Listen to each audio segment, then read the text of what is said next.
This is what your shell will look like after you turn it right ways out and stuff it. And I just need to stress again how important these two tools are for this pattern. This is my large hemostat. I use it to turn right ways out and to stuff the very end.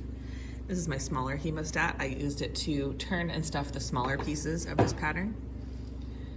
So again, turned it right ways out, stuffed it. If you don't want to use hemostats, or if you want a little bit more flexibility, you can leave an opening here to flip it right ways out and then stuff from here so you're turning less. But it's really up to you. So at this point, what you want to do is twist this into your final shell. And there's kind of some options. You can do a looser one where I just fold this over, and then I'm not going to pin, but I would put a pin right here. And then you kind of keep just layering it just lightly on top, and pin as you go just to hold it in place. I'm just gonna twist it to show you kind of how it can look.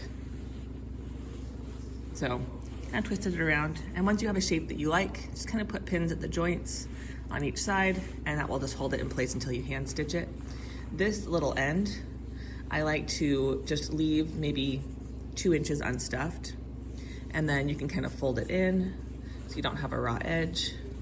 You can stitch that closed if you'd like, and then fold it underneath and you'll stitch it right in place there.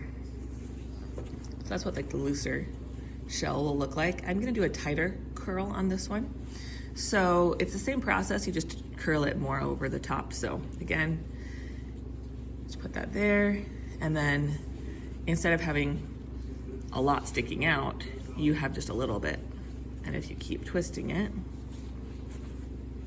twisting and twisting, you'll have more loops than you did on the looser one, but you'll have sort of a longer shell look. It's up to you. If you'd like a smaller shell, you can unstuff some of it and cut it off. If you'd like a bigger shell, you can always add more loops.